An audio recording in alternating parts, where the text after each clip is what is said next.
perception for QBs Taylor, Bortles. Jacksonville, Florida, app, benched earlier this season and questioned for years. Tyrod Taylor and Blake Bortles have a chance to change public perception on the NFL's playoff stage. Taylor helped Buffalo end the longest, current postseason drought in North American pro sports, 17 years, while Bortles led Jacksonville to its first playoff berth since the 2007 season. Whichever one wins the next game could do wonders to his image.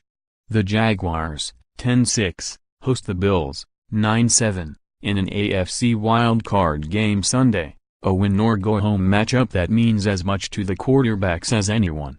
The Bills were in talks with free agent Brian Hoyer in March and ready to part ways with Taylor until he agreed to restructure his contract extension and make it a 2-year deal worth $30.5 million.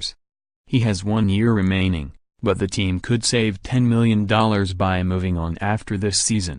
No one would be surprised to see it happen, especially after coach Sean McDermott benched Taylor in favor of rookie Nathan Peterman in November. Peterman threw 5 first-half interceptions in a 54-24 loss to the Los Angeles Chargers, and Taylor has been the team's starter since. "I don't focus on things that I can't control, and I'm going to continue to be that way," said Taylor, who has 14 touchdown passes and 4 interceptions this season. "All I can control right now is my preparation, my focus, my work ethic to putting it all in for this week. It's a 1-game season right now, and that's for everyone. I can't allow distractions or thinking too far ahead." Bortles has taken a similar approach despite constant bashing, and not just the typical criticism from fans and media. Tennessee defensive end Jurrell Casey told a Nashville radio station this week, "As long as Bortles is back there, if the ballgame is in his hands, he's going to choke." Casey tried to clarify his comments 2 days later, writing on Twitter, "Chill, y'all. I was just hyping our defense. If we put the pressure, some QBs will choke." Hearing talk such as that is nothing new for Bortles, who's been publicly ripped by Houston defensive end Jadeveon Clowney, Seattle safety Earl Thomas and Cincinnati linebacker Vontaze Burfict in the past 2 months. "Players or peers talking about you is a little new," said Bortles, who is a big reason Jacksonville is hosting its first playoff game since 1999. "I've never been somebody that felt that is the way you should handle things, but guys are different. I had the chance, was fortunate enough to play for George O'Leary in college, and playing for Coach O'Leary, you learn very quickly how to take criticism. I had 4 years of practice doing that, so there's nobody that can say anything worse to me than he did. I got benched every other day." Jaguars coach Doug Marrone actually benched Bortles in the preseason, stirring speculation that his days in Jacksonville were numbered. But Bortles regained the starting job a week later and has been better than expected since, although 5 interceptions in the past 2 games, both losses, have some questioning him again. His first playoff game, Taylor went to the 2013 Super Bowl as Baltimore's backup, could leave outsiders looking at him differently.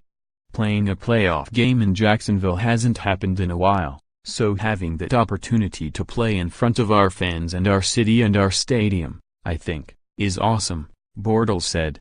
"I think everyone realizes it's your last chance. If you lose, you go home, it's over." Here are some other things to know about Buffalo and Jacksonville. Star status: Bills running back LeSean McCoy is questionable with a right ankle injury. McCoy said he was feeling a lot better Thursday, but declined to make any guarantees about playing. McCoy accounts for nearly a third of Buffalo's offense. OLD face, new place. Jaguars defensive tackle Marcel Dareus insists he harbors no ill will toward his former team. His actions might say otherwise. The 340-pound run-stopper will face the Bills for the first time since they traded him in October for a late-round draft pick.